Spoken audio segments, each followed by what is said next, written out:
Everybody good? Mm-hmm. Not really. I feel not great about this. I think we're all on the same playing field. Okay, cool. Because we all found it at the same time, and I think I'm going to win. That's fair. Big T's feeling strong. I think we're all gonna. I do think that us three are at Yes. a disadvantage because I think this is going to end up being a very personal pick where you fucking hate some But guy. I have some that aren't personal that are good. I got a few that aren't personal.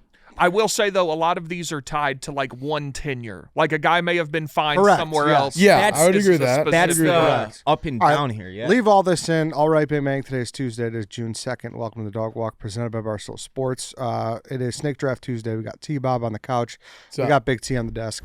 Worst coaches draft, as you saw by the description. T, what's up, buddy? What's up? Oh, No. That Hey, was good. I've You didn't try to for do that. 7 years. I didn't try to do that. Enough. That's I'm pretty doing great. well, Eddie. How are you? We're doing great. All right, so as you heard before, You're not going to say hi to Bob? I was saying hi to him. I was saying hi to both. Okay. Wait, who was that intended for? Actually, him. Are you serious? Now I feel bad. He's going to walk out of the room. Now I feel bad. I've been here Yeah, for 7 years. He's been here for 7 months. I know, but I would have said Big T if it was to you. I feel I have. Look at what he's wearing, I am dude. T. Look how many T's are on right now. He is T Bob. If anything, he has Bob covered. Okay, Nobody but- else can be Bob. Nobody else can be T. All right. the only thing I would push back on T, and I agree, we talked about seniority this morning, T. So I don't disagree with you, right? It's why I don't park like fucking Carson does in one of the Respectable. premier spots right outside the office. I park in the main lot because like I'm new and everything. But my actual name is T-Bob, and I've been called T my entire life. On your birth certificate, it's Robert. It's actually Bobby. Isn't that funny? Oh, it's Bob. your Yeah. real My name is uncle's Bobby? real name is Bobby. Yeah. too. I've not never a met Robert. another Yeah. real Bobby He's except a- for my he's a grandpa, Bobby my dad, on and my his birth son. certificate. So, Uncle Baby Bobby. Shout out, Uncle Baby Bobby. No, okay, but yeah, I'll see T. What's up, though, guys? Thank you for having me. I can't believe that was intended for him. That's crazy. You can call us Crazy. TNT because we're ready to blow this shit up. Yeah, I don't know. I was gonna come at you next with the Big T. All right. No, it's good. My apologies, but like he's a Big T too. Like it's kind of tough. So You got he's really. to start stealing going your by identity. Connor. No.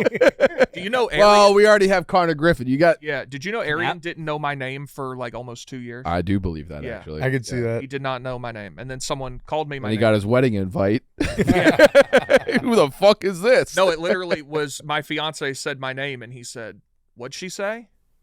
And he said, "Connor." He said, "I thought your name started with a T." You mean to tell me your fiance doesn't call you Big T? No. Yeah, no. She's about the only one at this point. Yeah. Were you known as Big T before you started working at Barstool? No. Oh, So he does have you.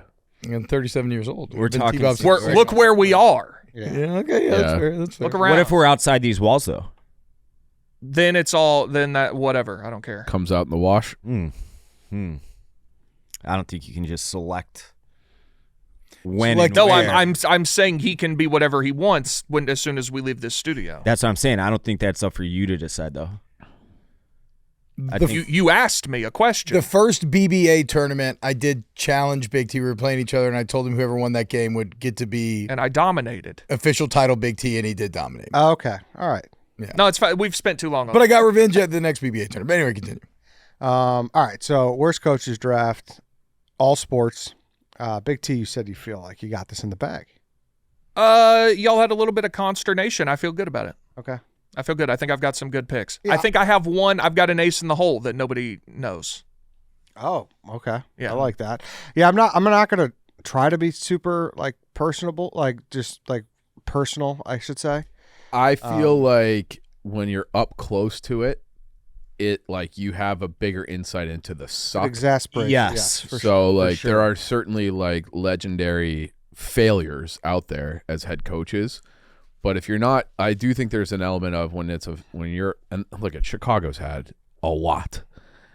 And when you're up close and you're in it and you're watching them, and it's just like, this guy absolutely fucking sucks. It gives you like, it raises them up on my board. I think I know a few of the coaches. I would assume that. Yeah, like would I be have some picked. I have some Chicago ones on there, but that's not all I have. Is sort of No, that's I not have all a couple. I have. I have a couple outside Chicago, but like I don't think Couple. like these guys would remember how bad like the 2014 Bears were. No. For instance. Correct. Like I'm not we'll have putting- to sell them. Is that on Trestman? Yeah, Trevor. No, Try not no to tip tipping picks, but yes. I'm not picking this, but like I would want to put Dennis Allen on this list with the Saints. It was an absolutely horrible. You 3 can. No, I'm not going to. It's a bit too niche. It's a bit too personal. But I did want to. I don't think Dennis that is. I don't think that is. Okay, we'll see. All right, then. Let's do the order. Lance has the number 1 through 5 behind his bag. T-Bob, what number is it? 3. It is 3. All right. What slot do you want? I want to go last. Okay. Big T, 1 through 4. What is it? 2. 2. Holy shit. I will go first. All right. Chief, 1 through 3. 2. No. Fuck. Dave. 1. Yeah, 1. I'll go 2. All right. 1 or 2 to me. 2. Yep. All right. I'll go third. And then that leaves Chief 4th. Mm-hmm. All right, so the order is Big T, White Sox, Dave, Eddie, Chief, T-Bob. Before we get into it, though, guys, I want to talk about Roback. Shout out to them. Roback Activewear, best fit, best feel. Summer is here for anyone looking for those summer wardrobe upgrades. Look no further than Roback. You may think of Roback for their polo designs or incredibly soft hoodies, but their swim trunks are elite. They have this great liner that is the first liner that we've all actually ever wanted to keep in. You're like so excited to get out of those, but these are so comfortable. We want to keep them in. The designs are great. The pockets are clutch. It's just a solid, comfortable swim trunk to pair it with Roback's Tailwind tees. They are our new favorite tees. They pair great with the trunks or just for everyday wear, really. Everyone loves Roback. It's great. It's golf season. Got to get loaded up on your Roback polos. It's a no-brainer. So use code DOG on Roback.com for a generous 20% off for all new customers through the end of this week. That's spelled RHOBACK.com. That's 20% off all swim trunks, tees, and more with code DOG. Also, obviously, I'm sure we're going to get into college. They have that new collegiate line. It's awesome. Go check that out. They have some good stuff over there. And that promo code does expire by the end of this week, guys, so make sure you hop in the action now. All right, without further ado, Big T, lead us off. So I have a lot of personal picks, but I think if you have the 1-1, you have to go just the worst coach to ever do it. And in my estimation, I think that has to be Hugh Jackson. Yeah. 336-1 as the head coach of the Cleveland Browns.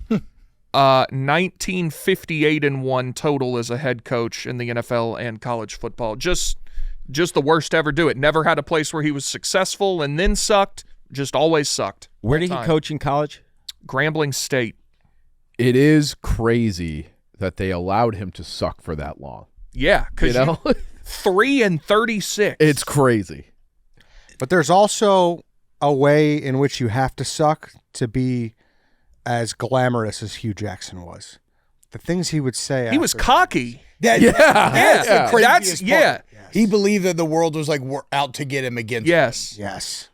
Like the world was just slipping at his fingertips, and he was trying his best to grab it back, and he had no grip. Like Yeah. he was just completely outgunned, outmanned, and it was.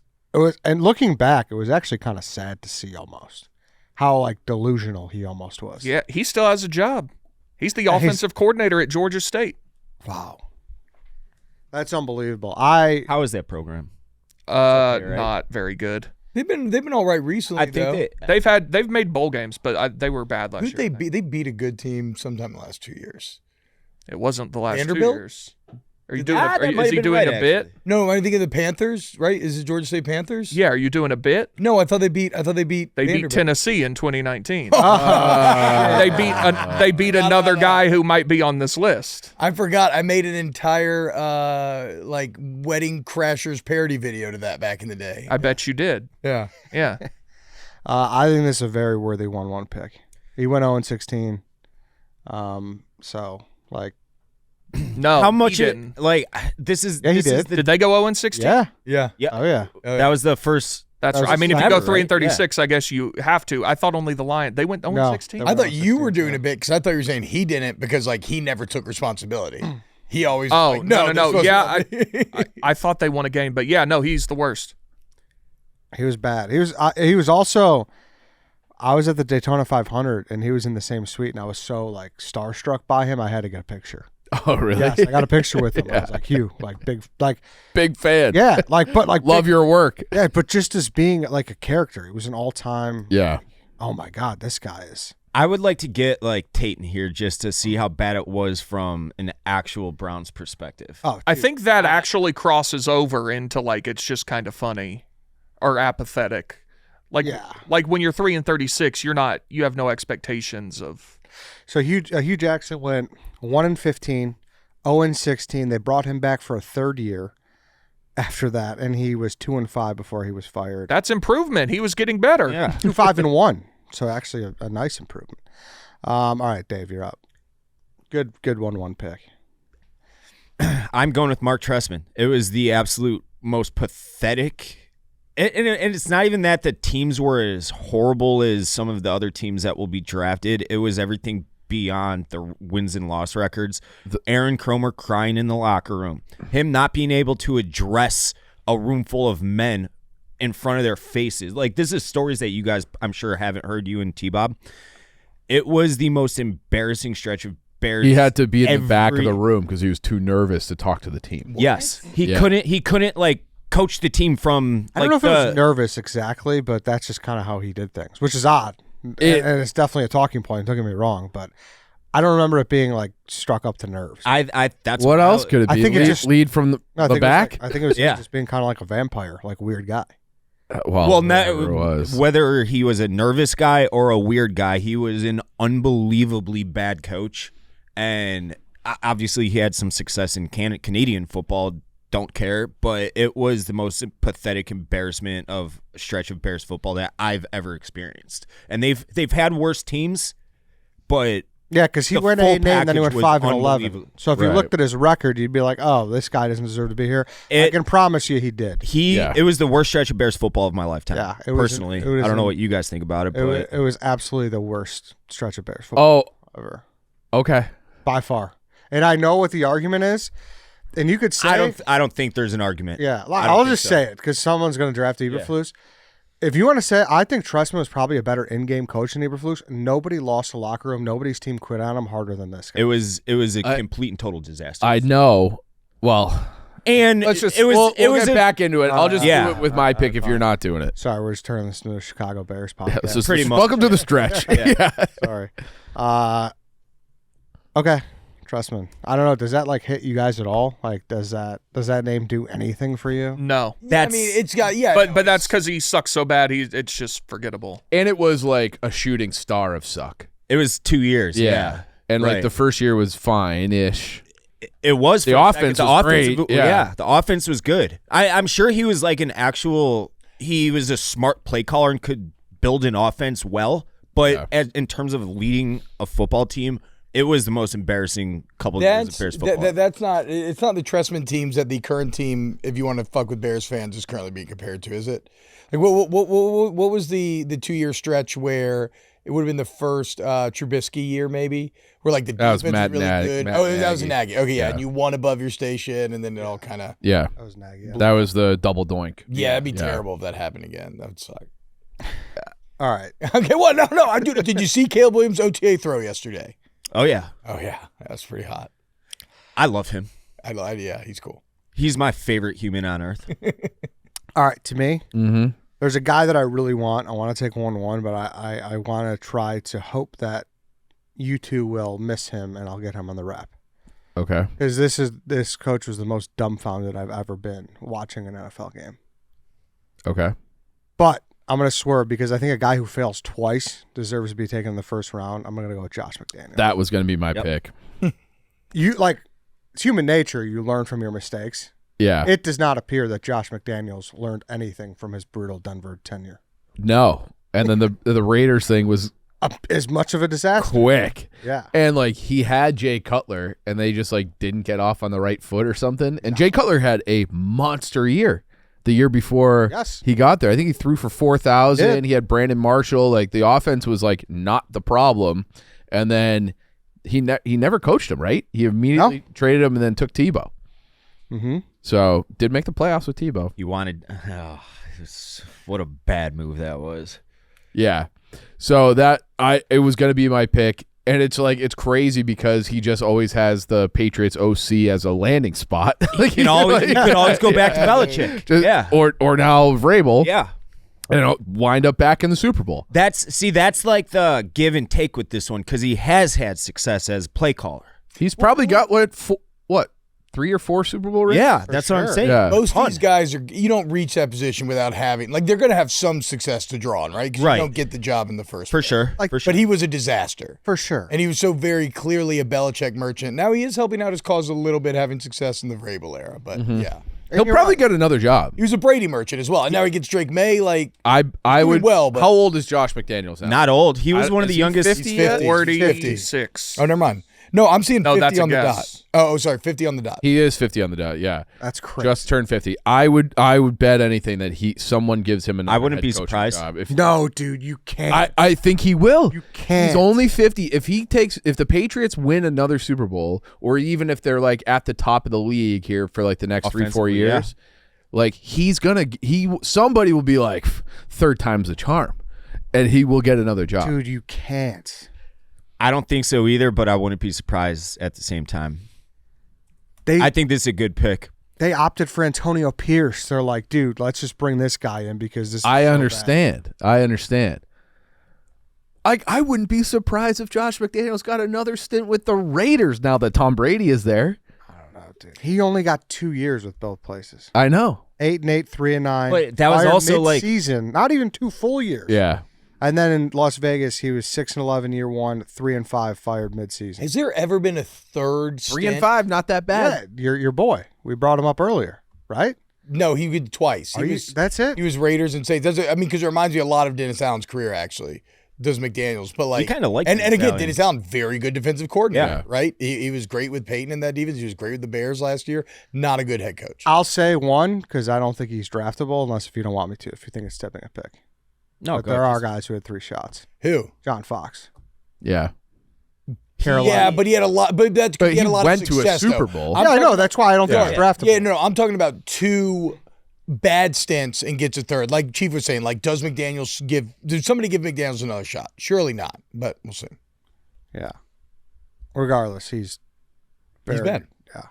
Chief. I'll do the Eberflus now. We'll just get it out of the way. He deserves to be ranked. Or drafted. I do think it was worse on the field with Eberflus than it was with Trestman. They were inventing ways to lose, especially that last year we got fired after Thanksgiving. It was like, how the fuck, the timeouts, the clock management, nothing was good. They had a sort of average defense one year. The offense, Justin Fields got worse and worse and worse. The first year with Caleb, they just burned his development the whole first year, and it would come out where it's I remember watching Hard Knocks, and it was Caleb and Eberflus having one-on-one time, and then you hear Caleb had to basically be his own coach was the report after the first season, during that first season, nobody was meeting with him. He just wasn't being coached, and it showed. And it's just that stretch. It was so bad. And even from the get-go, where it was all right, we're hiring Bill Polian and somebody else as a consultant to help us hire our coach, and you get the defensive coordinator of the Colts, who I think they had just went 8-8 or something like that. He wasn't even considered some great brilliant mind, and you could tell it felt like he was overwhelmed and over his skis immediately. So 3-14, 7-10, 4-8 fired after week 13, the Thanksgiving game. They quit on him big time in year 3 as well. No, I said I think in game he had way more blunders and he was a worse in-game manager than Trestman for sure. Yeah. But Trestman's team was absolutely just more of a dead soul. And because you can't say that because they quit that Thomas Brown game in San Francisco where they gave 1,000,000 points. Yeah, but then it's I think this is a big thing last year too. We talk about what'd you call him? No soul. Yeah. With Trestman. Same thing with Eberflus. When you would have like the someone did the cut ups, the side by sides of like the pre and post game speeches by Eberflus and Ben Johnson, and Ben Johnson is just he's ripping his shirt off, he's fired up, he's intense, he's like everything you want in a football coach, and Eberflus just doesn't have that. He didn't have the communication skills. He was another guy. It just felt like when he would get up and do this press conference, it was like never his fault, even though it was. And so I personally, I thought that era was harder, and it was longer too. Yeah, yeah. Only by a few games. By 12 games, yeah. His last name was always a problem for me. Yeah, you can't hire a guy. It's a like last that. name. Yeah, it's a very bad last name.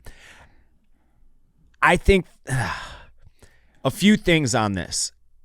In his first year, they did get progressively better throughout the entire year. Yes, they ended up quitting on him in year 3, obviously. They went 3-14. I know, but they got better throughout the year. And it was a complete and total teardown. They didn't have the Jimmies or Joes at this in his first year or two. They didn't have Brandon Marshall, Alshon Jeffrey, and Jay Cutler. They had a pathetically busted roster, and I don't think anybody was winning with it. Justin Fields obviously was complete and total trash. Eberflus was awful. I don't think he was. I would put him a very solid tier below Trestman. We're still on Trestman. We're just comparing the two. I checked out a little bit. I get it. We should move on because a lot of people. No, it's your show. We should try to make this a little more national. But yeah, we had to get. But those like, two out I of there, think though. that these are both. I do. I don't necessarily know if they're first rounders, but I think Mark Trestman is. I don't know that Eberflus definitely draftable. I would have. Yeah. All right, T-Bob. All right, so I get back to back here. Yep. Yeah. Sure. Just take one and then we'll talk about it first, though. Yeah, for sure. First, I'm gonna go Bobby Petrino. Yeah. Granted, a lot of success on the college level. Was great at Louisville. Was really good at Arkansas. Like my senior year, we played Arkansas to close the season, and it was a 1v3 matchup. Like it was, they were good. But it's a combination of off the field miscues and god awful in the NFL. 4-12 with the Falcons. But again, to me, what really highlights it is first, you're on top of the world at Arkansas. You're kicking ass. You have the motorcycle press conference, right? You have a staffer who on the power structure is beneath you. And look, infidelity, these sort of things, those like that happens. Like even with Rossini and Vrabel and stuff, like that's even different. That's two consenting adults. This is a power structured thing as well, where this is an employee that he's with. He gives the all-time funny visual, which is fucked up face and neck brace on, lying through his teeth up there, thinking like the ego that it takes to think you can have that press conference and get away with it without the story really coming out. That's the ego of a college football coach. They have the biggest egos in the world. Then, or before, or whenever before that, when he's the coach of the Falcons, they're doing terrible. You were talking about not facing the team. He quits on the team without addressing them. Yeah. He leaves handwritten Wasn't it notes. the first year? Yes, first year they're 4-12, doing terrible. He leaves handwritten notes in the locker to announce he's leaving. Oh, there's no chance it was not handwritten. You're right. No Excuse chance. me. Yeah. He leaves notes in the locker. Doesn't speak to them like men. Leaves notes in the locker to bail for Arkansas.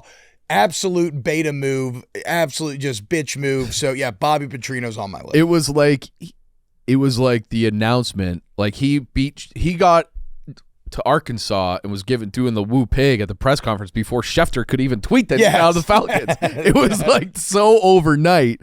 That's right. He literally stole away overnight. I forgot about that. And like, didn't he go there thinking Vic was going to be his quarterback? Was that part of the?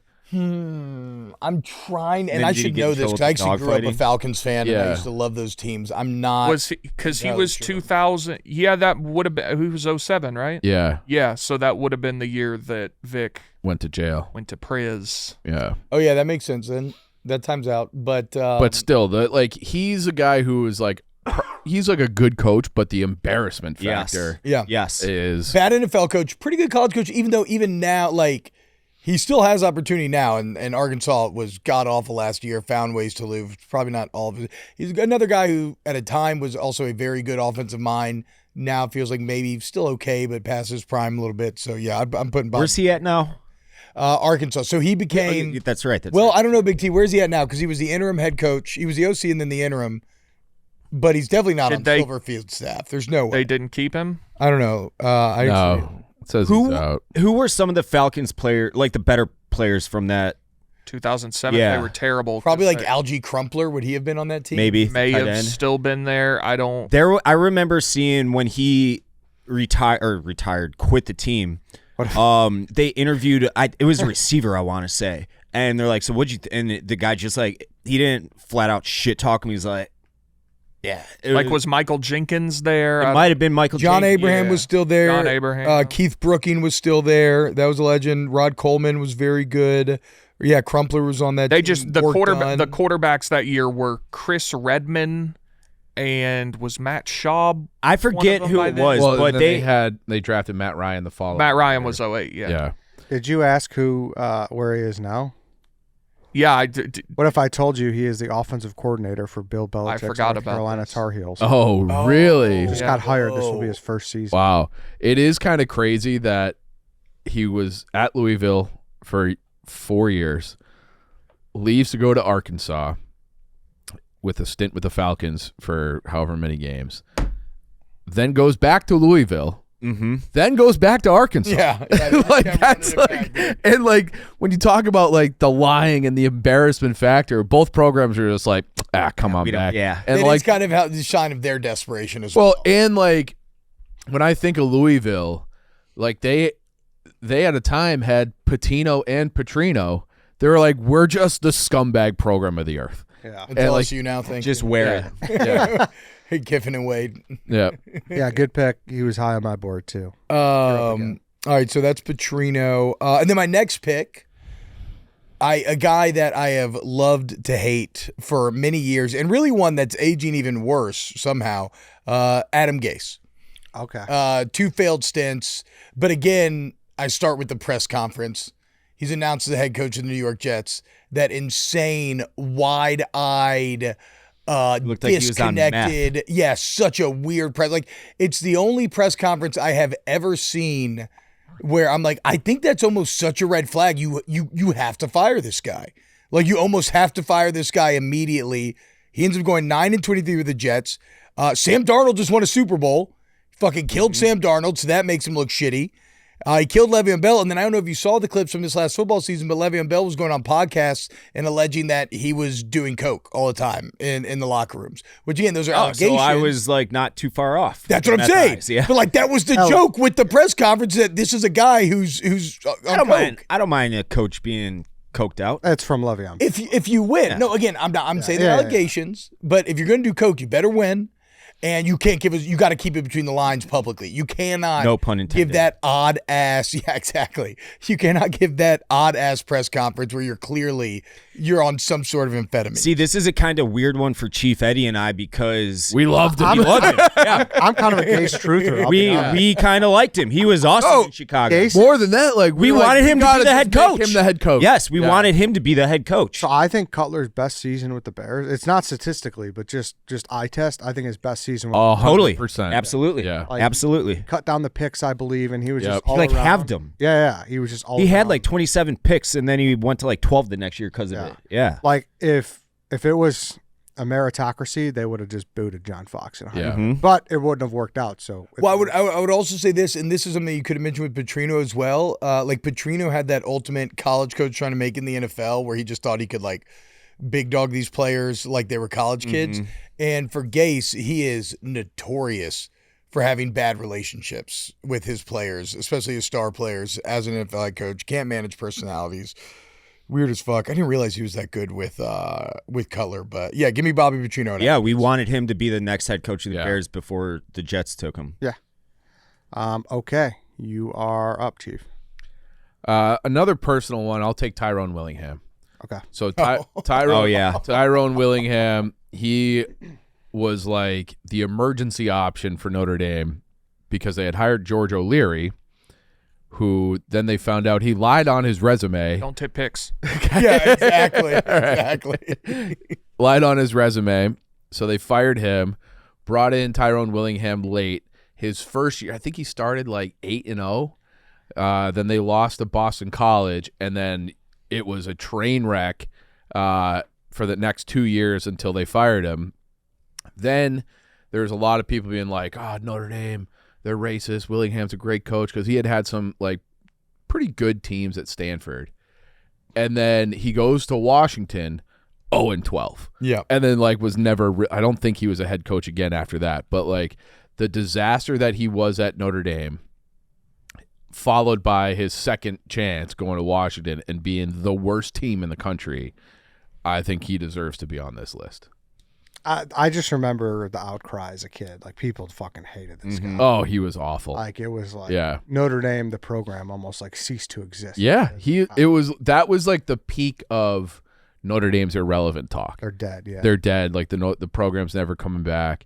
And then you had the guy who came after him put a little bit of juice into it and then cratered it again until Brian Kelly came through. But yeah, Tyrone Willingham, just brutal. The wild part is that's a very good pick, and yet he may be one of the only guys on this list that has also won Coach of the Year. Because I was just looking up that first year. Because I remember him being on like the cover of Sports Illustrated and then like hyping it up because they started 8-0. He was the first Notre Dame coach to win 10 games in his first season. And again, he won Coach of the Year, but it was all just such a mirage. He was at Washington? Afterwards. Okay. And again, like Chief said, the Washington tenure, complete and utter disaster. Was it?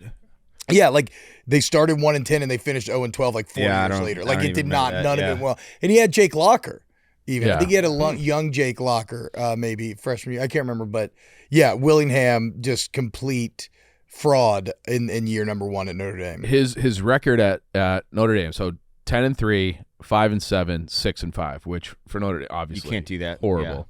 Then he goes to Washington, 2-9, 5-7, 4-9, 0-12. That's insane. How'd he get a 13th game? Yeah. I don't know how that's they. what I was just it wondering. says Playing a bowl game? No, because they went 4-9. So I don't know why they played 13 regular season games. No bye, maybe? In 2007, they played 13 games and they went 4-9. That's weird. All right, it's to me. Before I make my pick, I want to talk about Reese's. Remember school lunches as a kid and those times you scored a Reese's? You were basically a kid in heaven. Now you can go back to that same feeling. Reese's is dropping 2 unlimited edition cups. The return of the Reese's Strawberry PB&J and the all-new Reese's Marshmallow Cup. Younger you would have done anything to get one of these. Luckily, adult you can, but for only a limited time. So grab one before they're gone. Have you guys had them yet? No, I The haven't. marshmallow ones are good stuff. Are they? And the PB&J too. Yeah, I haven't tried- PB&J sounds like a winner. Yeah, I haven't tried the strawberry one yet. I had the grape one. I think it was last year they had that one. But I tried the marshmallow. They got a bunch of them in the Yak Studio. They're good stuff. You got to check these out. Reese's, the official candy partner of Barstool Sports. Get yours at Hersheyland.com/Reese's. And also, like, Chief, you did your part. Like I said on last week's show, the lucky Reese's during the Blackhawks Cup run. Oh, yeah. Was a big part of why we won. I would sneak Reese's into the arena. Would you crotch it? Usually up my sleeve. Mm-hmm. And then if I was home, I was just being like, all right, second period down 2-1, give me 16 Reese's. There we go. I was just eat Reese's until goals went in, and they always did. Perfect. All right, I'm up. My guy got back to me, so I'm thrilled. Like one year and dones is becoming more common, I feel. And this guy didn't coach all that long ago, but I've never seen a coach be one game and done. And that's what happened to Nathaniel Hackett with the Broncos. Yeah. I don't know if you guys remember that game. Mm-hmm. It was the grossest mismanagement of clock I've ever seen in my life. He opted to kick a 64-yard field goal, didn't take any of his timeouts when they had the ball with like 2 minutes and 20 seconds left. It was like, it's truly shocking. And I remember watching in the moment because it was a primetime game. It was either Sunday night or Monday night against the Seahawks. And it's one of those, like, it seems like T-Bob remembers a little bit. Yeah. Oh, yeah. No. He let the clock run all the way down. He had Russell Wilson, like, instead of going for it, he just settled for the 64-yard field goal. Yeah. And I kind of think, was that Russ's first year with the Broncos? He was, I don't know if it was his first year. I think he had been good. He had just gotten a big extension, but I don't know if it was his first year or not. Regardless, he was awful. Like truly. For one game? It happened week 1, yes. And it was so bad, he also mismanaged the clock again week 2. They ended up winning that game. Week 3, they hired someone to be his clock guy. 2 games into his tenure, they hired someone to be his clock guy. He gave up his play calling duties later in the year. Sean Payton took a shot at him when he took over, and that's where Aaron Rodgers was like, don't fucking take a shot at my guy. Like, and they had that whole back and forth. But, like, Nathaniel Hackett, maybe he's a good I mean, hiring a clock guy, that's just like our guy can't think. Yeah, we like, have to have damn good at something else. Yeah. I just Googled it real quick. Yeah, and it says that the play clock management was so bad that the home crowds would count down the play clock, like 5, 4, to like try to keep them aware of the situation. Yeah, and that I looked it up. That was Russ's first year with them. I'm convinced that that's part of the reason why it didn't work. Like, Gotta be. He was that bad. Like, truly one of the most awe-dropping, worst coaching I've ever seen. So, And is he an Aaron Rodgers merchant?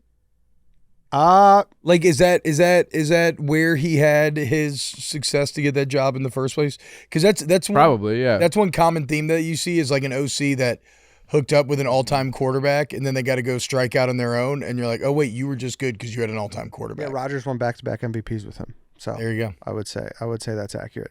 But yeah, he was atrocious. So I'm happy to get him. Good God, they were converting 28% of their third down. Dude, yeah. Like, I'm telling you, go watch that game. Go watch that week 1, and you will be like, what the fuck was this guy doing? Dave, you're up. Pedro Griffel. Worst to ever do it. Worst record in the history of baseball, and I'm not like counting the modern era. I'm counting the entire history. Like, you could go back to like the Albany Governors or something. I don't even know if that's a real team. It's not a real team, but it might have been similar to a team name of when baseball started. It killed my love for the league. I fucking didn't watch baseball. I couldn't if someone would approach me on the street and bring up the White Sox, instant anger, and it was not all because of him, but largely because of him. 41 and 121. Ed and I went and saw them lose their 21st in a row. Yeah. Or 22nd in a row. Something like in Oakland. In Oakland. Here's an example of like how big of a fucking douche he was too. A couple of after they started his first year, I want to say it was 3-22. And in like May of that year, there was a big solar eclipse, and everybody was talking about it in the country. So he's given a pregame presser, and and someone asked him just to like throw him off baseball talk, just to like, be cheeky. They're like, hey, what do you think about the solar eclipse today? He's like, I'm not worried about that. I got a game to focus on. It's like, what? Why are you yelling at it's like, what are you talking about? Just go and look at the fucking sun. It's not going to affect the base. The guy was just a complete and total joke. All his players, like, they didn't dislike him as a human. I know because they've told me. They're like, dude, you don't understand how big of a joke it is in this clubhouse right now. Like, no leadership. Like, we don't even know what time we're supposed to show up to the fucking field half the time. We all just kind of come and go as we please. It was unbelievably bad. And he just got hired as, like, the head coach of a junior college. And he was coaching Major League Baseball a year ago. Yeah, I assume this doesn't transfer over to you guys, to the T's, but he was really bad. I mean, I was living here when it happened, and they were the worst team I've ever seen. They were I think they got outscored by like 4 runs a game that year. And they had Crochet for the first half of the year, and he was completely and totally unhittable. Yeah, he was awesome. Yeah. The win percentage in a sport like baseball, where you should almost maybe not stumble into wins, but you do stumble. You're supposed to float around 50%. Everybody, the old adage is everybody loses 60, everybody wins 60. It's what you do with the other 102. Yeah. They didn't come close to winning 60 that year. They 42. Were 20 games away from winning 60 games. That's insanity. 42. Whatever it is. Yeah. Was that 23 or 24? No, it'd be 102. 23. Because 23, the Braves had statistically the best offense in the history of baseball, and they lost 2 out of 3 to the White Sox, who won 40 games. Yeah. Why are these guys calling out your math, Dave?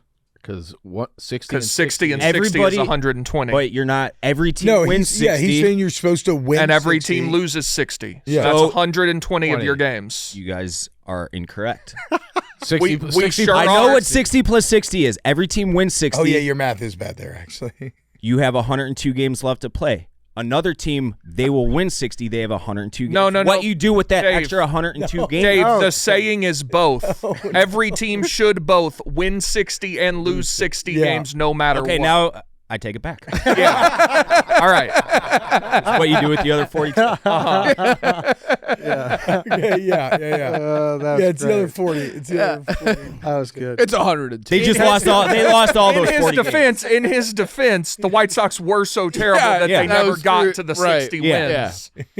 You're doing that cliche through a Pedro Griffo lens. That's exactly correct. Thank you, Chief. Thank you for defending my poor mental math. But look at you now, dude. He was the most embarrassing baseball I've ever seen played in my life at any level. It doesn't matter if it was high school baseball. They couldn't execute a rundown, the pitching. And like the other thing, and he's not the only guy to blame for this, but they did have that 1 year with La Russa, was it 21? Mm-hmm. Where they made the playoffs. Mm-hmm. They had like all the prospects that had come up. T.A., Eloy, Moncada, Robert. They all got horrible. like every single guy that came, like their best year or their best months were like their first 4 months in the bigs, and then everybody cratered and are like out of baseball. Okay. And now we exist in a world where I'm at the gym the other day and I hear two old men on the elliptical and they're bemoaning the Cubs being in last and the White Sox 2 out. And they're like, the White Sox are more fun right now. They're one of the most fun teams in baseball to watch right now. And I'm not saying that as a White Sox fan. They have legit like lightning rod players. Big T, you're up. Well, I feel like one of my aces in the hole, I don't know if it hits as hard anymore because Chief ruined it. But I will still go with George O'Leary, whose tenure at Notre Dame lasted several days. He was Georgia Tech's head coach. He gets hired at Notre Dame, and I guess a paper, looked up his bio, and it said he lettered in for 3 years in football at New Hampshire. Yeah, and he never played. Yeah. So he was so he offered his resignation to the AD, and the AD was like, no, it's fine. But then the AD asked him, is there anything else that's not true? And to which George O'Leary replied, well, I did make up my master's degree. Do you know this? He said he had a master's degree from NYU Stony Brook. Those are two completely separate schools that he combined into one. So he then his resignation was accepted at Notre Dame. What a tenure. He ended up coaching at UCF for 10 years and was pretty good. He was a fine coach for the most part, except for all of the lies. Yeah. Which led to I got a question. I remember this. I remember why he was fired. What does it matter if he lied? Why would he even? That doesn't make you a better football coach having a master's degree.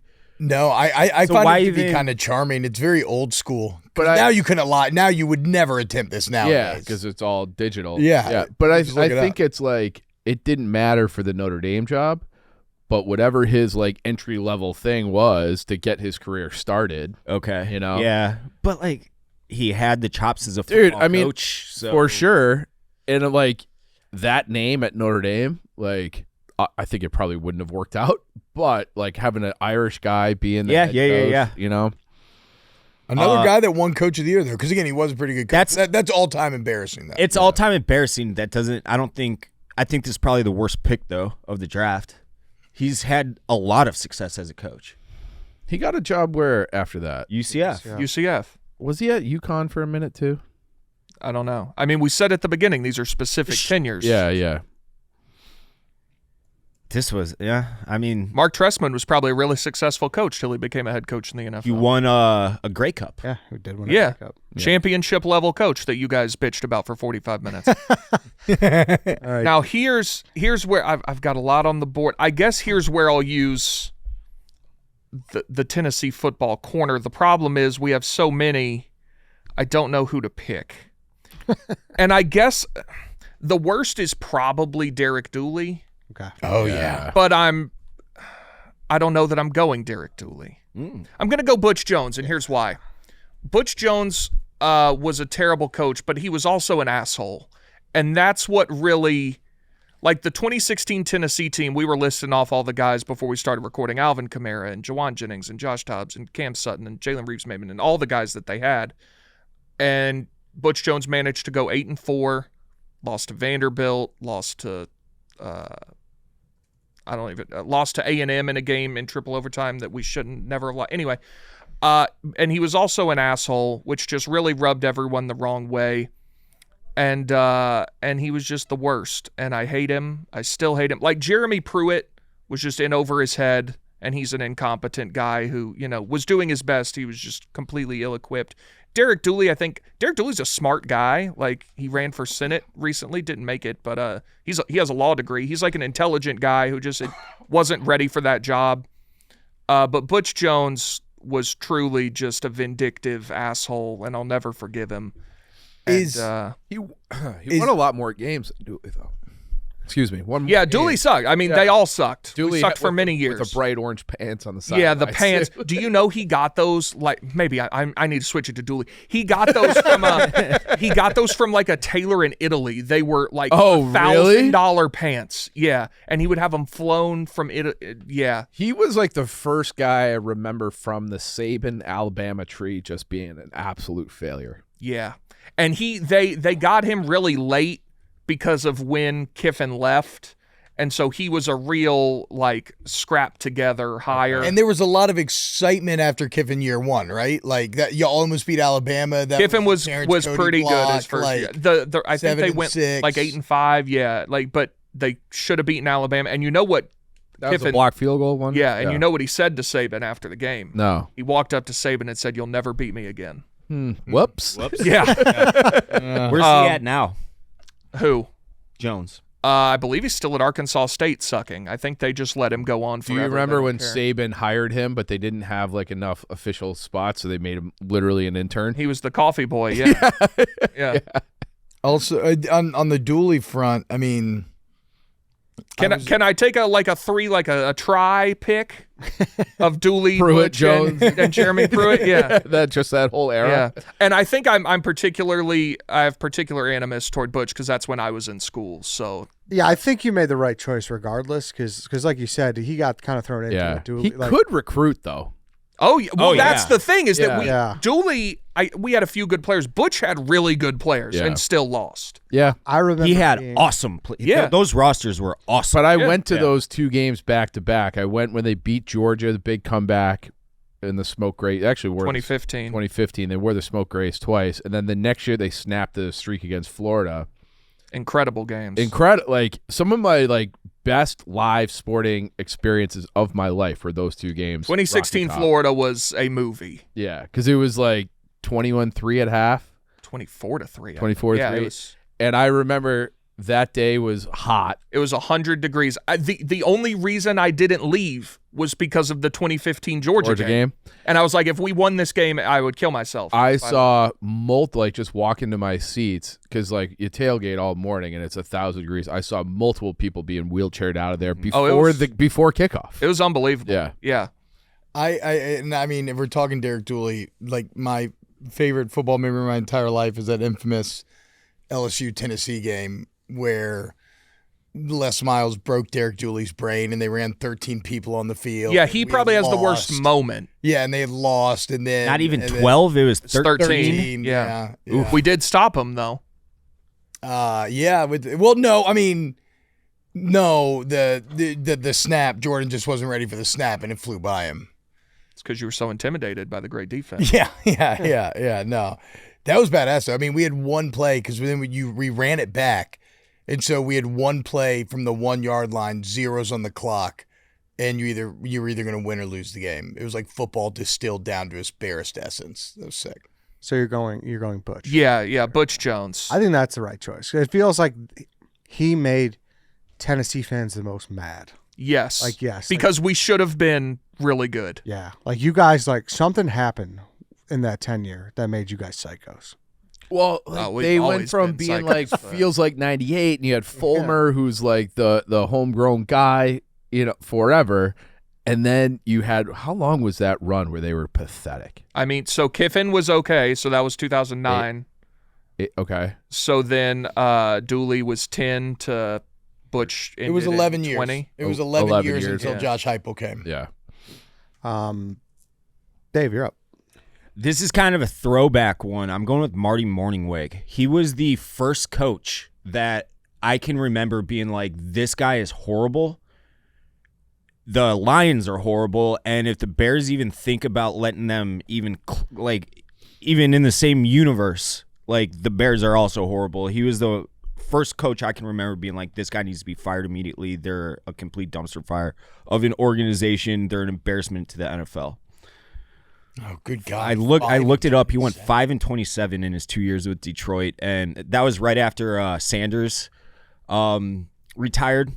Maybe a couple years after. And my earliest memories of football are watching Barry Sanders run, and I thought he was the fucking greatest thing ever.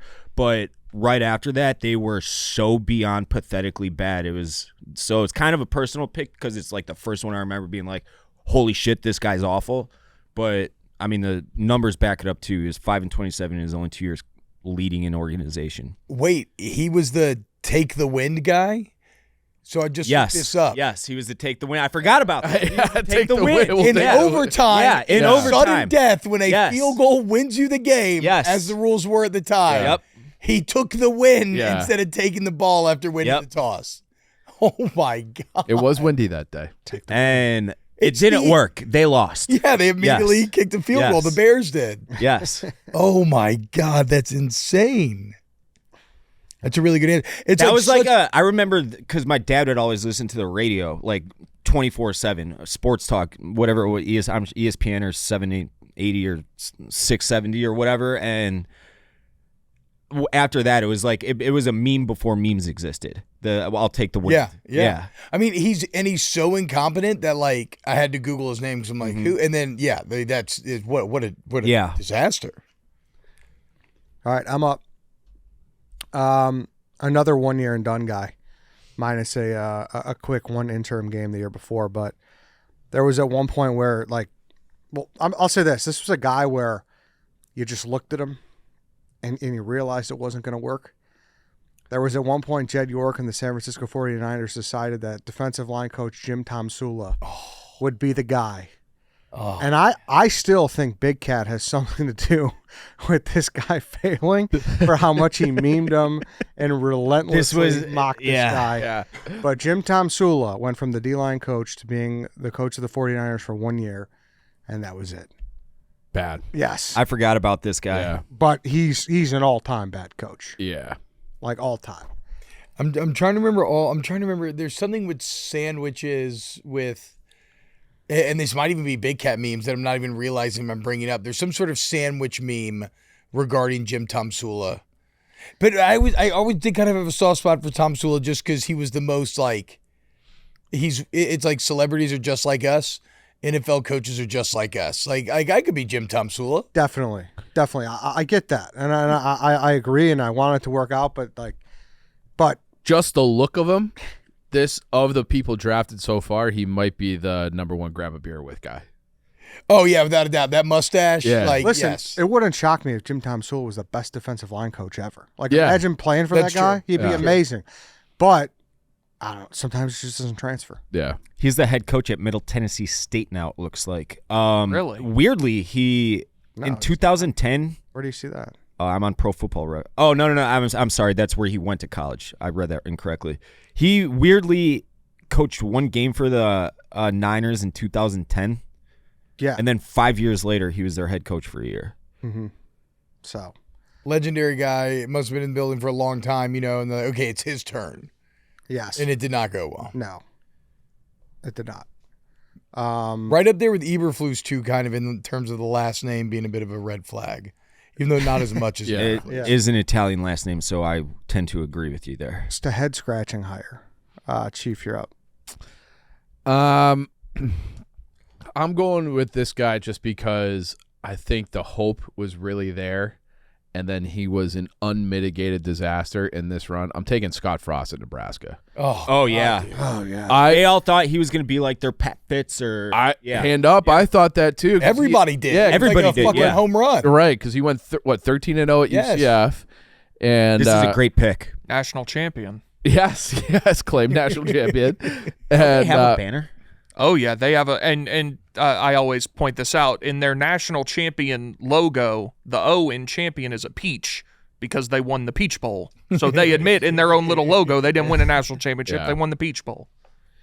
Yeah, so and he had a short stint. I thought he was at UCF longer, but he went 6-7 and then 13-0, 4-8, 5-7, 3-5 in the COVID year, 3-9 coming out of COVID, and then got fired 3 games into 2022. He went 1-2. And so just like your hometown hero, legend guy coming back, like young, energetic, I thought them like this is a home fucking run. He is also doing a little bit of a Bobby Petrino right now. He is currently the head coach at UCF again. He went 5-7 in his first year there in his return. But yeah, Scott Frost at Nebraska was just. He's almost like the polar opposite of Tom Sula. Like you saw that happen and be like, this is going to be great. Yeah. Oh yeah. And then he has the infamous best 3-9 team ever to exist, though. They finished 3-9, but they lost every game by 1 possession. Yeah, they lost every game by like 1 score, which is honestly the hallmark of a god awful coach because it means you're severely not winning on the margins. Yeah, and you can't manage to win more of those games. But like he put together an okay roster and he just could not get them across the finish line. This is one of the best picks of the draft, I think, because it was a total disaster. Lost the number 3 ranked Oklahoma by 7. Yep. Lost to Michigan State, who was ranked 20th by a field goal. Beat the piss out of Northwestern. Lost to number 9 Michigan. They beat them by like 50 that year. I was in Arizona. 56-7. Yeah. Lost to Michigan, who was number 9 by 3. Lost to Minnesota by a touchdown. Lost to Purdue by 5. Lost to Ohio State by 9. Lost to Wisconsin by 7. Lost to Iowa by 7. That's actually pretty crazy. It's the best 3-9 team that's ever existed in college football. It's insane. And like those last 3 teams were like they had a very difficult schedule. He was at Oregon right before. He was the UCF? offensive coordinator at Oregon. Yeah. I just keep reading up about Jim Tom Sewell. Yeah, what'd you find? Yeah, apparently, maybe what you're thinking of, he said, like, they heard his locker room speech and he screamed out, that was a spicy meatball. That's a spicy meatball. He had the everyman thing, and I think there was a press conference or something where he, like, very lovingly described his love of sandwiches and, like, his perfect sandwich, which is a very likable thing because, again, you'd want to grab a beer with this guy, but he just then you don't win, that goes into buffoonery. God, I kind of He also, one more thing, sorry, I know we're talking about Scott Frost, but Jed York paid him in full $14 million for that 1 year, so good for him. Yeah, hey. Fuck yeah, Jim, made out like a bandit. We need to get Jim Tom Sewell in here, actually. Yeah, I would. He would fit in perfectly. He really would. Send the producers after him for He Bub. kind of looks like Oldie a little bit. He has he kind of does. He kind of does. A more chiseled oldie. Yeah. T-Bob, you're up. Okay, so are these my final 2 picks? Or no, you'll have the last. You'll have the pick final of the pick. Okay. I get 2 though. I'm going to start, and this is a very good coach, ironically, one of the best college football coaches of all time, but had one stint that was so disastrous that I'm putting him on my list, and it's Jaguars Urban Meyer. Yes. 2-11. Again, maybe a common theme with my list though. The off the field issues ringing as damning as anything else. Like a guy that just so clearly did not give a fuck. There was the kicking the kicker scandal where, again, and this is another thing, college coaches, in college, you get to be the dictator. You're the kingdom of your little fiefdom. Everybody has to fall in line. It's not like that in the NFL. You got to work with personalities. The general manager is probably above you because he's boys with the owner. And here's a guy, he's like treating it like he's a college coach. He's kicking the kicker, trying to get all the other guys to laugh and like make fun of the game. So unprofessional. But nothing was worse than in the bar with the woman, hand up the ass. But even crazier than all of that, that's the night where he chose not to fly back with the team. Yeah. They lost the game. Everybody flies back, and he stays there to do that. Play some grab ass. Unbelievably incompetent. And then he also had the boat press conference where he's talking about like responsibility and doing the right thing, and his boy is in the background. He's on a yacht or something. His boy walks in. It looks like he's hitting the bong and like fucking with him, and he's like, get out on the screen. Yeah, Urban Meyer Jags, definitely on my list. All-time train wreck. Yof But again, one of the best didn't even college last a coaches of full all time. season, right? No, No. 2-11. No. Yeah, it was insane how bad he was there. There's 3 people. If I were an adult or a parent and my kid was getting recruited by like either basketball or football, 2 guys drafted so far. You have them both actually, Bobby Petrino and Urban Meyer. I'd be like, you are not playing for that human. He is not leading you. He is not being your father figure for these next 4 years. These guys are such fucking bad people that I would want my kids to have nothing to do with them, no matter how good of coaches they actually are or were. And honestly, I bet you Urban's a lot of fun to party with too. Probably. Like he's probably awesome. And again, I bet he's not. I bet he's not. He's a scumbag. Yeah. And like, no, I don't think. I feel guess like he the would part do about with things his you're boy like, looking like he's dude. hitting the bong on the Yeah. boat, that just makes you think like, okay, I want to be on that boat with Urban and his wife. Yeah, I mean, he seems cool. Like when he hangs out with the big new Dude, guys. like- Yeah.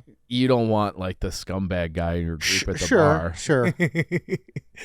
So yeah, that was disastrous. And then actually, I'm going to go back on something who said, I am going to draft Dennis Allen. Okay. And it's because the Oakland tenure, 4-12, 4-12, 0-4 before he got fired. Terribly incompetent. Again, a great defensive Disagree. coordinator. A great defensive coordinator. He was really good under Sean Payton in New Orleans. He put together very good defenses. But, and this is one where I will kind of do the same thing that y'all did with Tressman. As someone who was on local radio for all of the years of his head coaching tenure with the New Orleans Saints, he was so deeply disconnected from the fans and from the rosters. And they were all, and it was kind of maybe impossible shoes to fill because you're trying to get out of the Sean Payton era without getting out of the Sean Payton era. And so it was kind of a disaster from day one. But even down to the point where like Jameis Winston it's a terrible season, last game of the year against the Falcons, and Jameis Winston makes this executive decision to get the old Lions running back, can't remember his name, to get him a touchdown and run up the score on the Falcons. The guy who loves like Pokemon. Yes, and he scored all the touchdowns for the Lions that one year, and they let him walk. I can't remember his name. Oh, yeah. Fuck.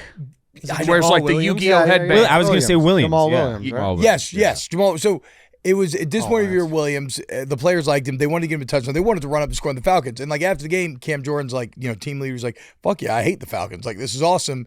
And Dennis Allen comes out and he's just incensed. Yeah. He's just disgusted with Jameis Winston. How could he do this? He kind of ushered Winston out of town despite him being a huge fan favorite. Yeah, Dennis Allen. He should have never gotten the second opportunity in the first place. And even though he has a 9 and 8 year mix in there, which is a lot more competent than a lot of guys in the list, 2-7 in his last year before he gets fired. Good defensive coordinator, did great with the Bears that last year, but I don't think he's ever getting a head coach job again. Dennis Allen, he's going to go on my list. Yeah, All right. I get it. I totally get it. We like him so far. He's good for the role Yeah. that he was hired to. He did it okay. Yeah. Chief, you're up. I'll go with another Lions coach. I'm taking Rod Marinelli. I really like Rod Marinelli. That's why he was like a good D-line coach, Great D-line coach. Fan-fucking-tastic Yes. D-line coach. but the proof's in the pudding. To go 0-16, you deserve to be on the list. Yeah. And so he was with the Lions for 3 years. I just had it up. 3-13, big improvement the next year, especially by Lions standards. 7-9, and then followed that up with 0-16. So Rod Marinelli, unfortunately, while I do I'm a Rod Marinelli enjoyer, he has to be on this list. Yeah, like I loved him. Like he was the Bears D-line coach for a little bit there. Years, yeah. He created the no loafing tagline, Yeah. where it's like if anyone was standing around, you get a loaf, and Yeah. like that. Those Urlacher defenses were behind him, and they loved him. I know. So it sucks it didn't work out, but some guys just aren't head coaches. Yeah. I mean, also, you can't go 3-13 to then 7-9 to then 0-16. Yeah, so that shows that there was at least something there. It wasn't a completely bare cupboard. Yeah, he just completely blew the team. Was 0-16, was that Stafford's first year, or did that lead to Stafford? I think That was would 2008, so that was Stafford was still at Georgia. Okay, so that led to Stafford. Yeah. That's how they ended up getting him. Yeah, good prize. Yeah, true. All right, it's to me. Before I get to it, though, I want to talk about ChevyDriveChicago.com. Summer is here, and if you haven't made the move into a Chevy yet, what are you waiting for? Chevy Drive Chicago all year round. The Chicagoland and Northwest Indiana Chevy dealers have what you need and what you want. Whether you are in need of a new truck, a new SUV, new mom or dad ride like the all-new Traverse, we have it for you. I rented a Blazer on my way in Georgia. Yeah, you like that? On the way to Sydney's wedding. It was great. Yeah, I bet. Very impressed. Very comfortable ride. The tech was Tech's awesome. all I wanted and needed. It was very smooth. So I was pumped. It was like one of those things where the rental car, they're like, yeah, just grab anyone you want. I bypassed everything for that Chevy Blazer. Good call. And I'm happy I did. So go check that out. Head to your local Chevy dealer and learn more about what your next ride could be today. Go check it out. Just quickly before your pick, there were 5 quarterbacks who played games for Rod Marinelli in the 0-16 year. All right. Dan Orlovsky. Yes. Charlie Batch? I just always go Charlie Batch. Can't be the right Good time. guess, That's but all no. I had. Can't be the right time.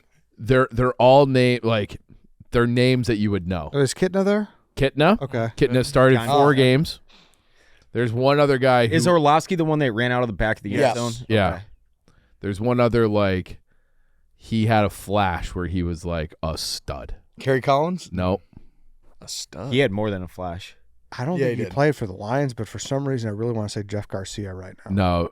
Another good guess. Dante Culpepper. Okay. Culpepper That's with Randy right. Moss was That's crazy. right. Wow. And they had Drew Stanton and Drew Henson.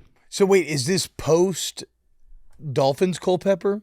It must have been. Right? Because yeah. Saban famously signed Culpepper over Breeze with the Dolphins after he was awesome in Minnesota. Well, Saban says that he wanted Breeze. yeah, but the medical guys yeah. said no. Yeah. Oh, he did One of the play great for the Lions. sliding doors moments in NFL history. Yeah. Yeah, totally. Like they would have, if Garcia? he got his Yeah. quarterback, Yeah, he who did. knows? 1 He year, maybe yeah. stays. And then the Saints definitely never win a Super Bowl, which is like the only Yeah. thing we have to hang our hat on. Yeah. All right, I'm up. Also, guys, part of my cheesesteak. If you're working late, you're too lazy to cook on a given night, there's only one call to make. It's part of my cheesesteak. They got that thinly sliced steak, belted provolone, mouth-watering cheese sauce, all loaded up perfectly on a toasted hoagie. If you want the Big Cat combo, that's the way to go. You get a cheesesteak, fries, and a drink. Or the brand new chopped cheese combo. That's a complete meal. It's available nationwide and it delivers easy. Game day, you're covered. Late night, you're covered.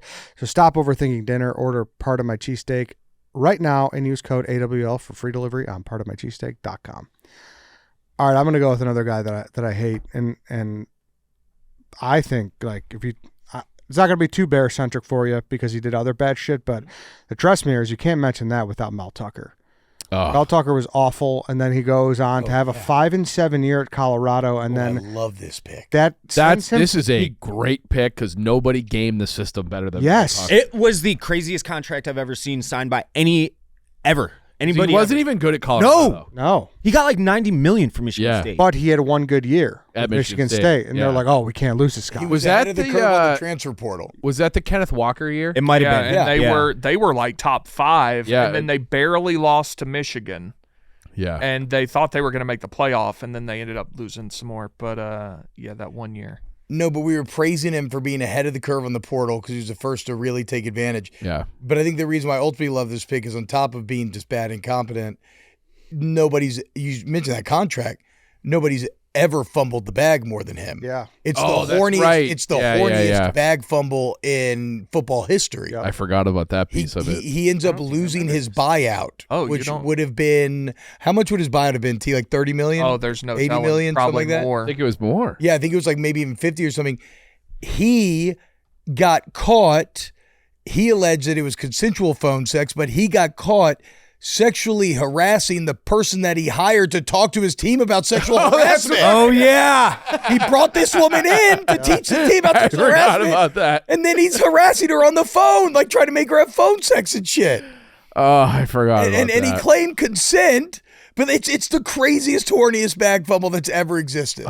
And they fired him for cause. Yes, they Didn't have got to- out of his Wow. buyout. Wow. He's suing them. They're probably still in court, Yeah. but he's suing them trying to get it. But yeah, absolutely insane. Like, probably Yeah. settles for some amount, but it just wild. So he wild. signed a 10-year, $95 million contract on September 27, 2023.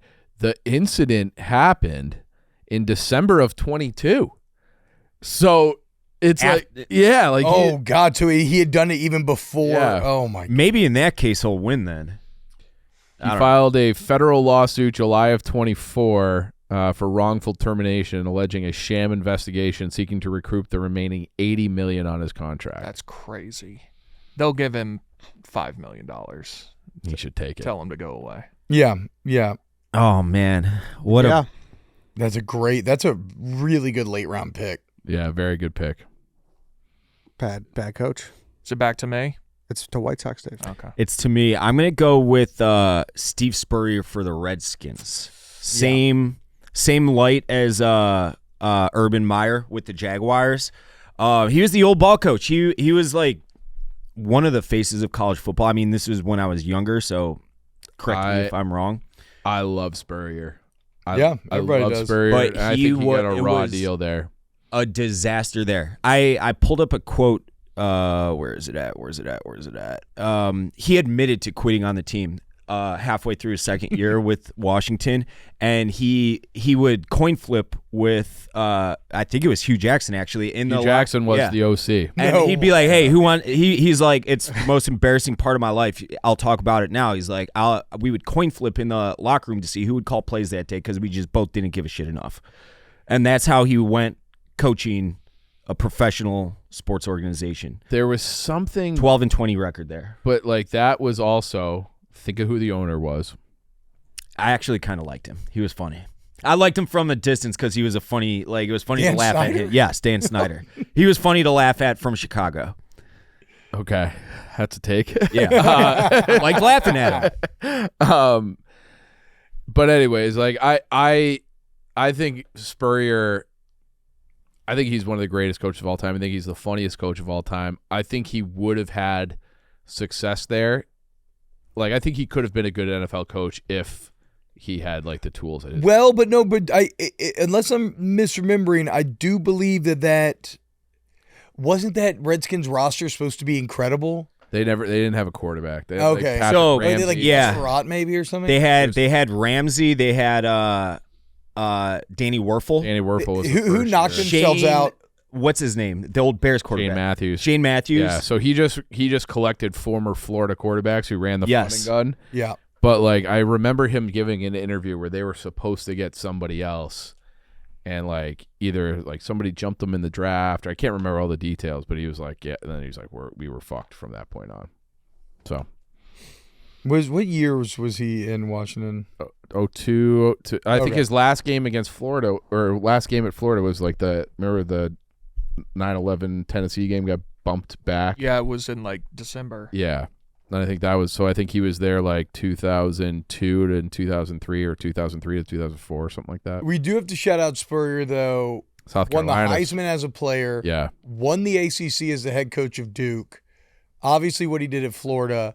But then what people don't really appreciate, he went to South Carolina. He won 10 games 3 different times. South Carolina's played football for well over 100 years. Outside of Spurrier, they have won 10-win season. Yeah. Wow. It's like they are the program that is actually one of the worst in NCAA history that doesn't get always the infamy that they should for how bad they've been. And I want to say he took over for Lou Holtz at South Carolina, RIP Lou Holtz, who I want to say he went 0-12 at least one year at South Carolina. I'm not sure if it was. Here, I can look it up. It's also kind of crazy. I looked it up. He coached 12 years at Florida. He coached 11 at South Carolina. Okay. Oh, Been there wow. almost That's as weird. long. Yeah, I mean, I knew him as the South Carolina guy. Yeah. Yeah. Which is kind I of remember it was both. Yeah, Holtz's first year at South Carolina, they went 0-11. Then he went 8-4, 9-3, 5-7, 5-7, 6-5, and then Spurrier came in 2005. Yeah, Spurrier went 11-2 3 years in a row Yep. at South Carolina. That's crazy. Steven Garcia. Big yeah, T. that game against Alabama. Mm-hmm. And they had Alshon. Like, he had a lot of really good players. I'm praying for Steven Garcia, by the way. You all saw that news? No, what happened? He discovered, I think it's like stage 4 colon cancer or something. It's dude. like Oh, fucking no 37 or Dude, something. Yeah, I have a friend that's going through that right now too. It's brutal. Yeah. Big T, you're up. All right, so we did not specify that this has to be a head coach, right? No, I have other on my list. Because pound for pound, maybe the worst coach of the last decade or so in any sport was Brian Ferentz who was the offensive coordinator at Iowa. Yeah. And they had the best defense in college football every single year, and they could not score a point. It was truly remarkable. Like and it's not that they didn't have talented players. Like he was running a 1980s NFL offense, refused to deviate from that whatsoever. And he's Kirk Ferentz' the son, right? Yeah. And his dad The Nepo baby aspect. just wouldn't fire him. Does that make Kirk Ferentz the worst coach?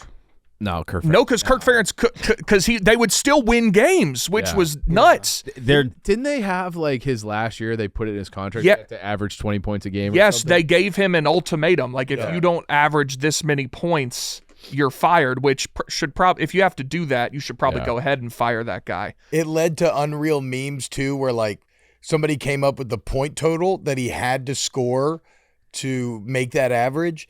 And then they created a graphic where they'd have each game plotted out, and they were scoring on defense. Yeah. And so like the defense was still helping him out. Yeah, I used to love those. Like it'd be a gray October, and I would be like running the ball 2-3 yards at a time, get down to like the 33.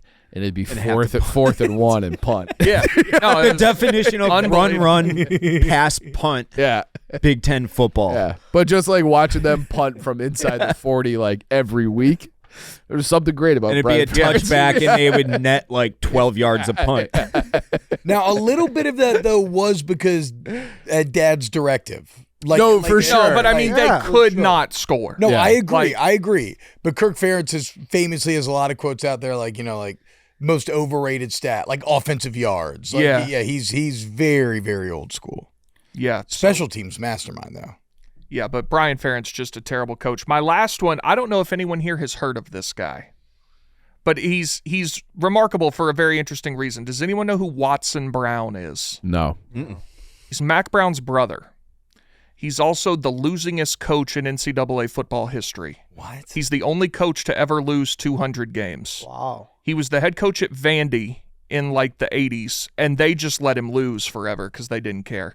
And then he was the head coach at Tennessee Tech, which is a really bad FCS program, and they just let him out there to die for years and years. And he's the losingest coach in NCAA history. Also, their third brother, Mel Brown, was my high school principal. Huh. R.I.P. Mel Brown, one of the greatest to ever do it. State championship baseball coach. So, yeah, he was at Vanderbilt from 86 through 1990. 1-10, 4-7, 3-8, 1-10, 1-10. See, I don't know if that makes him a bad. That's just like a product of Vanderbilt. But then then he went to Tennessee Tech and he went to UAB. He had a couple other short stops. UAB, he was there from 1996 till 2006.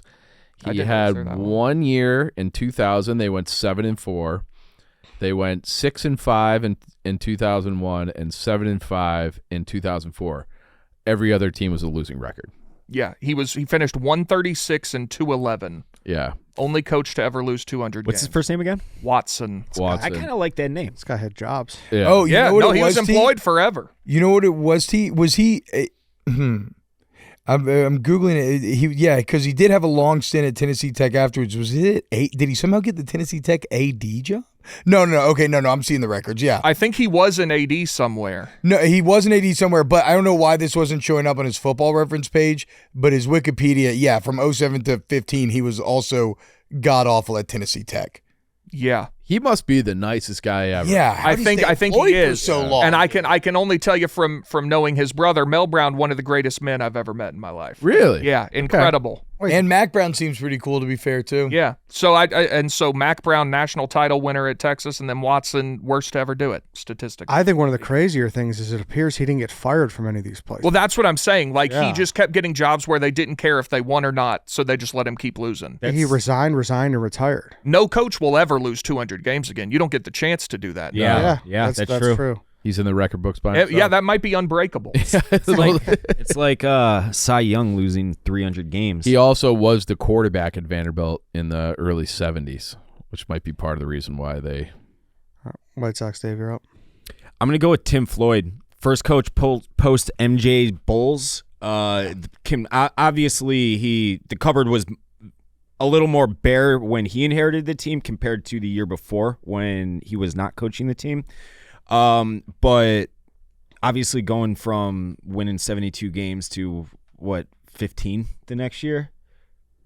Whatever it was just a complete and total dumpster fire. It was a blatantly horrible Jerry Reinsdorf hire right out of Iowa State. He did that again a few years later with Fred Hoiberg, but just a complete and total dumpster fire. And they've been a dumpster fire ever since, aside from when Stern rigged the draft lottery for him and they landed Derrick Rose before his knee blew up, and then they became a dumpster fire again. So I blame a lot of the last 30 years of Bulls basketball on Tim Floyd.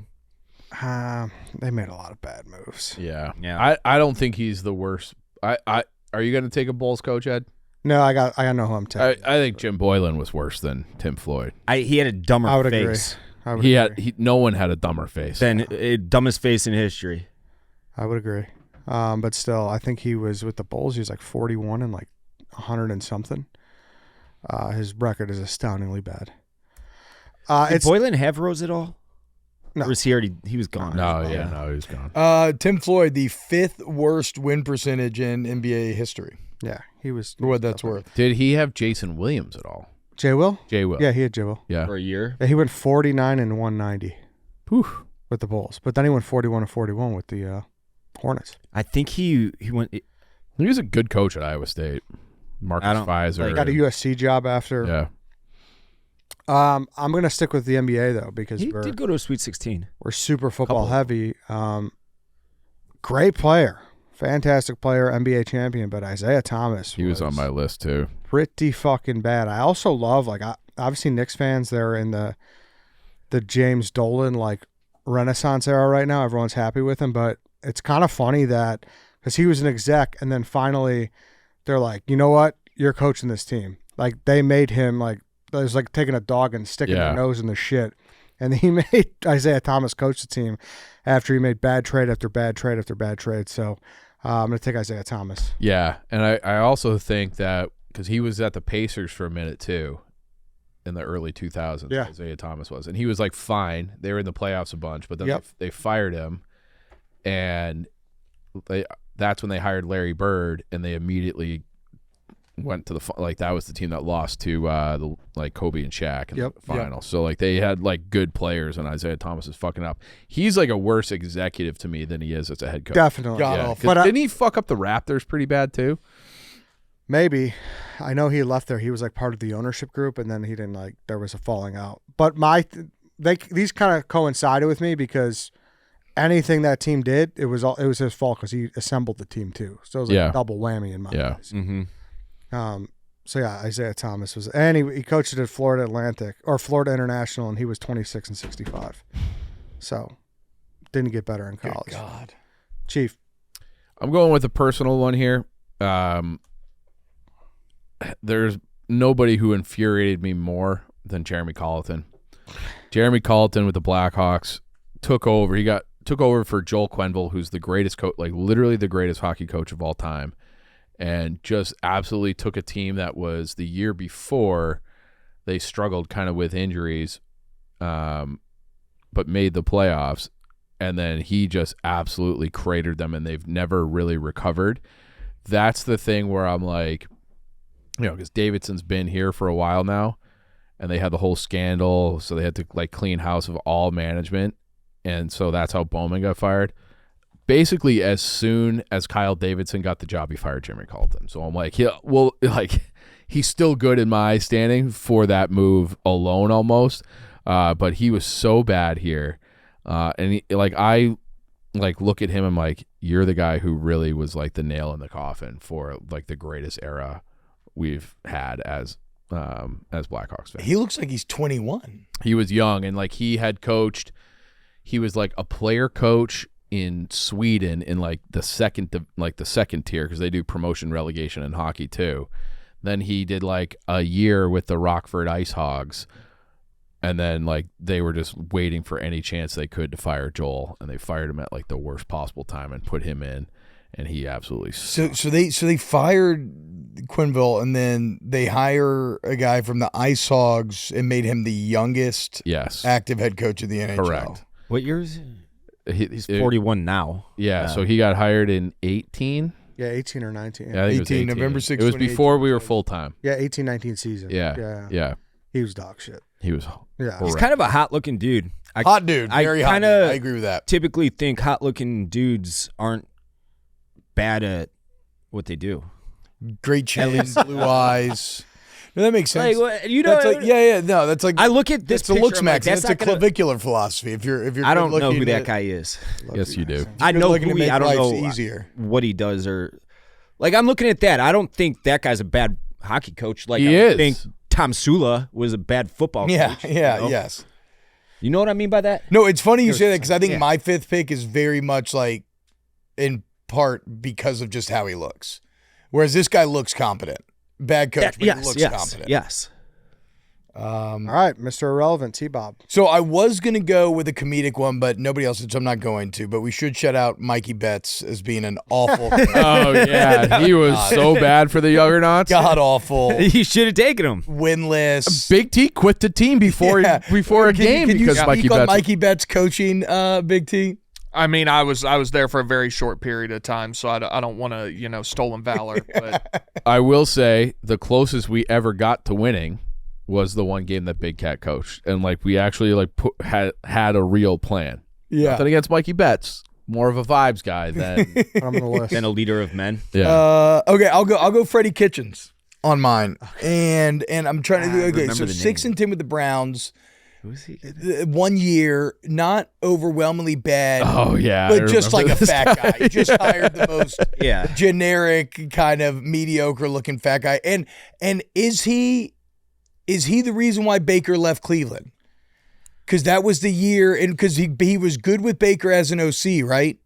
And then I believe Baker played hurt with his shoulder, Yeah, and Kitchens kind of turned on him, and they end up shuttling Baker out of town, who now he's been awesome for Tampa Bay. Jason Light loves him in Tampa Bay, wants him to stick around forever in Tampa Bay. Cleveland's still looking for a quarterback, complete disaster. So yeah, because of how he looks, because of the record, and mainly because of the Baker drama, I'll go Freddie Kitchens. do you know who his college roommate was? A lot of bad coaching going on in that dorm. No, Jeremy Pruitt, the human thumb. roommates at Alabama. Yeah, Jeremy Pruitt looks like the enemies on Spy Kids. Yeah. That are just the giant thumb people. Do you remember during COVID he had one of those neck gaiters? Oh yeah, that's mainly what I'm talking But about. he wore it all the way over the top of his head with his full face exposed. He looked like a penis. Yeah, Google Jeremy Pruitt mask. It'll come up. It's the most shocking way to wear it I've ever seen. Was he Oh my anywhere God. He looks like an uncircumcised. No, dick he got with he got a with the show hole is cause from the poking through. NCAA. Oh my God. Yeah. I mean, just a stunningly incompetent individual. Imagine like struggling, and that's what you wear on the sideline. yeah. That's That was, I believe, that was against Georgia. We were getting our shit kicked in. And now I feel like I should have done Jeremy Pruitt. Do you believe there was a time when we were decorating? This picture of him with Kirby Smart. It's crazy. It's nuts. Yeah, that's. That's the one I'm talking about. I was a big Jeremy Pruitt guy Why? because he was in two-a-days. Oh yeah. Oh, yeah, I didn't yeah. know what He was? aspiragus was. He was Rush You've Pope's never seen coordinator. that? Rush Probst? He was the defensive Yes. coordinator. Oh, I had no Yeah, He idea. tried to hire Rush I love Probst at two-a-days. Tennessee, and the SEC said absolutely not. Didn't Rush get caught having like two families? Oh yeah, Yeah. big time. Oh yeah. Oh, Rush Probst. We should do an episode of some show on Rush He's Probst. been on this program. Yeah. You're kidding. I swear to God. When? 2022. Oh, I had him on. It was it Lance or Harry? We talked about it because he had another scandal at his next high school, and he got let go again for something about districts or something. yes. So he went to. So that was all at Hoover, and then he went to went to Valdosta. Valdosta High School in Uh-huh. Georgia, which is a powerhouse. Like Yes. they win the state title every year. And he went to, did he go to Valdosta or Lowndes? There's two high schools in Valdosta. He was He at went to Valdosta High Valdosta. School. Yep. And he was getting illegal players. He was cheating his ass off. Then he went to another high school in Alabama a year or two ago that hired him. And his son was on the team, and I think he like threw a clipboard at his son on the sideline, and then Oh, that's they got fine. rid of him. No, you can do that. Yeah, so he's had something everywhere he goes. Bro, Yeah, the everywhere. ego of some of these guys. He was, dude.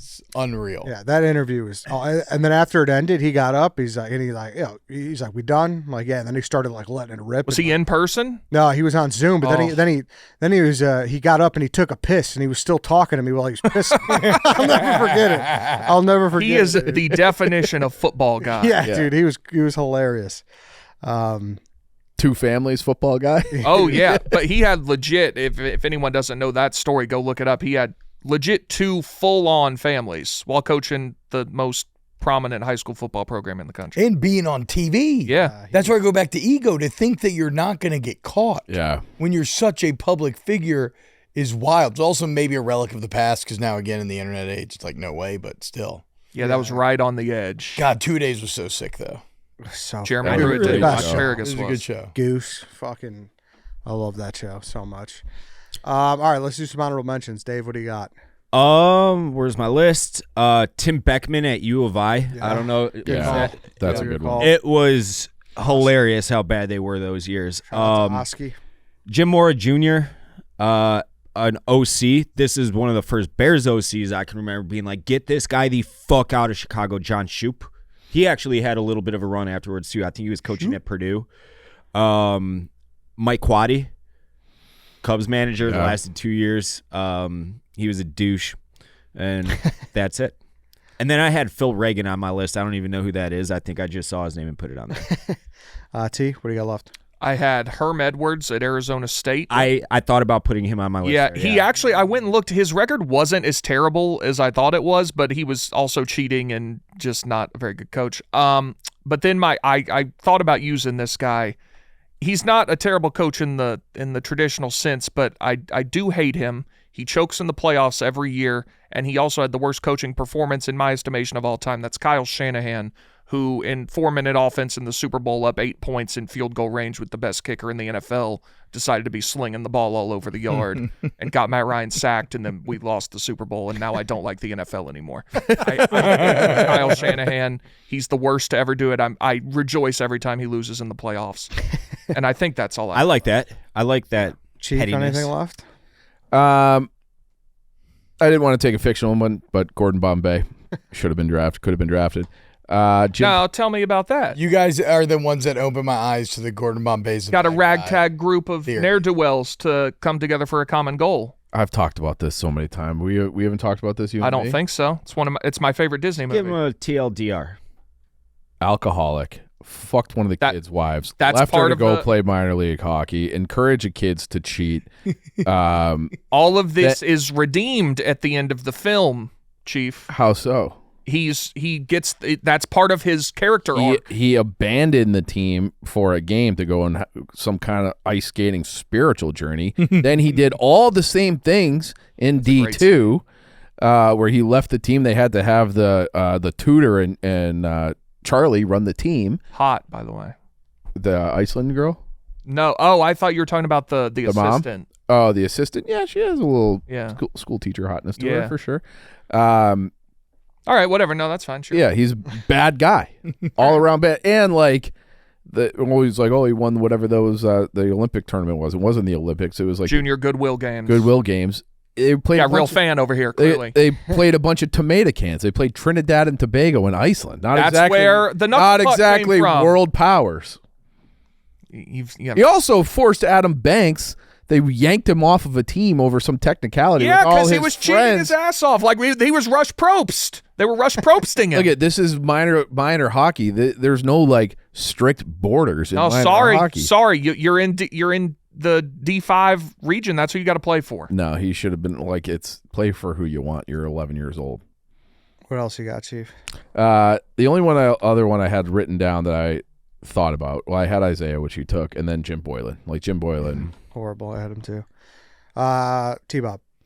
I had a few fictional ones. I had Mr. Coach Klein from Waterboy. Mr. Coach Line. Terrible coach. Oh my God, that's He just fucking got his notebook stolen from him. yeah. He got his notebook stolen, then he lost his Show marbles. some mental That's not. toughness, dude. Show some mental toughness. I mean, he's sitting there crying, doesn't know what the fuck to do. He got his juju back at the end of the Klein. movie. I had head coach of the Washington Generals. I was interested to learn, and this is from like 2011. So who knows what the number is now? But at one point, the Generals were 3 and 17,000.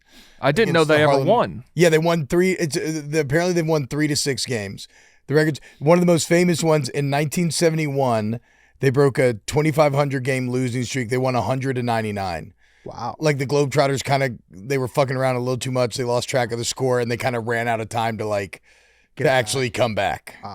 Wow. Who else? The Bishop Sycamore head coach.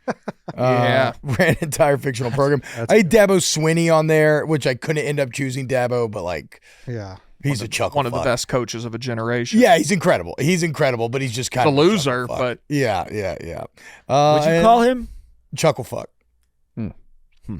I like that word. I always have. Good. I've never heard it. That'll be it. Also, Ryan Walters at Purdue. But really looking at Purdue, you could do a bunch of Purdue. Yeah, you could just go down a list of Everybody except for Tiller. Yeah. And Braum. Braum was good. Braum was good. Vinny Del Negro. Yeah. Oh, wow. Yeah. He was really bad with the Bulls. And then this was a weird one because he had 2 winning seasons in the NFL, but what a polarizing career for Chip Kelly.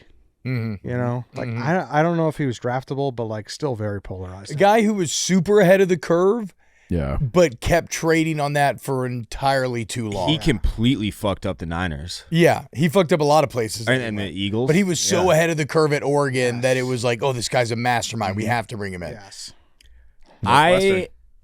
Not necessarily draftable. It could be a complete and total home run of a hire. It could be screams for fire this guy within 5 games. I don't think there's going to be much of an in-between. All right, I'm going to read these off, then we'll vote who won't be on the poll. So write it down on a blank piece of paper, write it down on a blank text. And here we go. Big T, Hugh Jackson, George O'Leary, Butch Jones, Brian Ferentz, Watson Brown, White Sox Dave, Mark Trestman, Pedro Griffel, Marty Mornhinweg, Steve Spurrier, Redskins, Tim Floyd, Eddie, Josh McDaniels, Nathaniel Hackett, Jim Tomsula, Mel Tucker, Isaiah Thomas, Chief, Matt Eberflus, Tyrone Willingham, Scott Frost, Rod Marinelli, Jeremy Colleton, T-Bob, Bobby Trino, Falcons, Adam Gase, Urban Meyer, Jags, Dennis Allen, Freddie Kitchens. I'll go all Petrino. You can even accept All the college Petrino? stuff. Yeah, I'll go all Petrino just because, again, how he ended at Arkansas was an absolute joke. I'm going to throw Rick Pitino as an honorable mention out there, too. I fucking hate that guy. Yeah, but he was. And his son. I mean, him and Cal are bad. But he's probably the best coach of all time. Yeah, I know. I just hate his fucking guts. Yeah, T-Bob, who you got? Okay, I'm going to go White Sox Day. No, I'm going to go Big T just because George O'Leary was actually a good football coach. Okay. Chief. not at Notre Dame. I went with WSD because I love Steve Spurrier, and I just think he got a raw deal there. T, who'd you go? I said WSD. Okay, Dave, who'd you go? I went Big T. I went Big T as well. T. I loved your Brian Ferentz pick. You were That was a great pick. Hugh Jackson obviously was a great 1-1. Dave, I was close to voting Dave because he did go pretty Chicago heavy, but I can't. Spur almost made me go Dave. That's why I actually tripped up. But then I saw the Redskins tag and I accepted it. Yeah. All right, boys. Fun draft. Yeah. Hell yeah, guys. Fun draft. Thanks you for guys. having us. Thank you to the T's. E and T. No. Me and T been hanging out all morning, dude. We did the Yeah, wake up I've post had show enough, together. enough of this guy. Hell yeah. All right, everybody. Thanks for listening. Thanks for watching. We'll see you all tomorrow.